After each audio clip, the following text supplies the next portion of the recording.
We're going to check linearization here. Let's first recapitulate how we got the linearization. We found that the square root of q versus t gave us a linear graph with a slope approximately equal to 0.3 and a y-intercept approximately equal to 0. And from that we said, well, then the square root of q had better be 0.3t plus 0 approximately. And from that we conclude that q equals 0.09t squared. Now let me distinguish between equal signs and wavy equal signs. That's the equal sign, wavy equal sign, and an implication arrow. Equal sign means that this is equal to this. A wavy equal sign means it's approximately equal to this. And really, since this is a wavy equal sign here, meaning that this is approximately equal to 0.3t plus 0, we should really be saying that q is only approximately equal to 0.09t squared. To say it's equal is to say that that is what it is equal to. It's not an approximation. When we deal with real-world data, we're almost always approximating what's really going on. Okay, so from this attempt at linearization,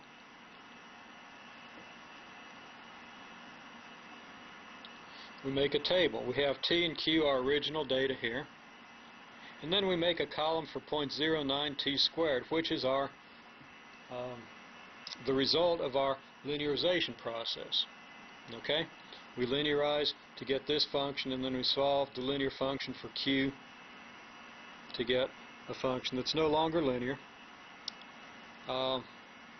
We want to compare this function with the actual value. So if we plug t into 0.09t squared, we get, well, if t equals 0, we plug 0 into 0.09t squared. Plugging 0 in for t, we get 0. If we plug in 2 for t, we get 0.36.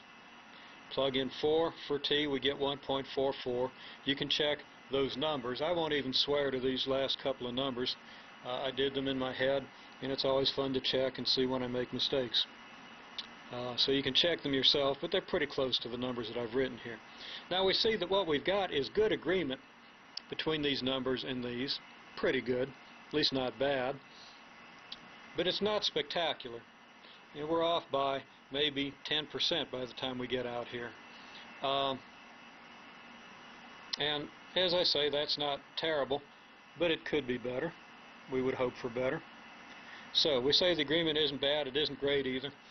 The reason for that is when we did the original graph, and remember this was a freehand graph, I just made an honest estimate of what the slope looked like based on the scales that I happened to draw. The scales weren't even all that accurate.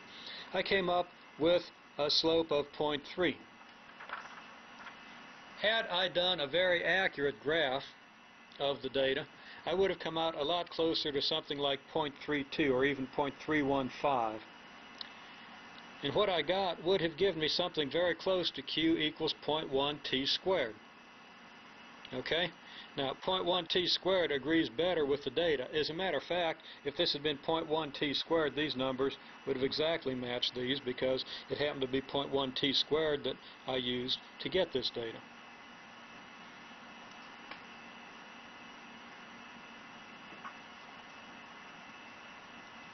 Now, there's a terminology that we'll use.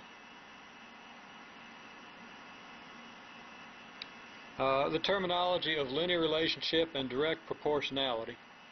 Okay, these are the terms that I want to explore a little bit. This first graph, this green graph here, is a linear relationship. Okay? These red dots here designate data points, and this green line is a straight line that fits those data points about as closely as possible.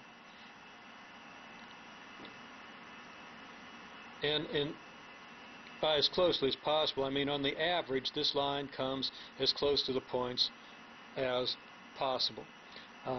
In a sense, it's actually the average of the squares of the vertical distances and stuff like that.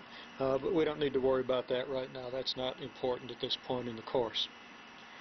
So we have a linear relationship. Now, a linear relationship is any relationship where you say y equals mx plus b. In this case, it's qt, so really I should have written q equals mt plus b.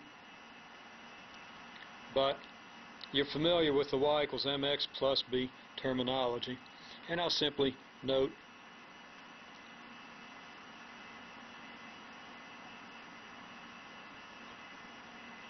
that really we would, in this case, y would be q and x would be t, and it would be q equals mt plus b. Okay? Now that's a linear relationship, anything that you can fit with a straight line. Now proportionality is one where, a direct proportionality is one where the straight line happens to go through the origin, which means that q is directly proportional to t, or y is directly proportional to x. We write that as usually y equals kx, where k stands for the slope. K is a more standard terminology for proportionality constant, which is a topic that hopefully you've covered in your prerequisite courses.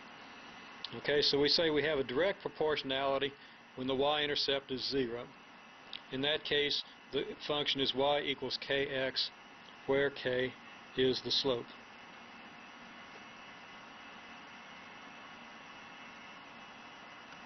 We want to look at the ideas of changes, rates, and average rates.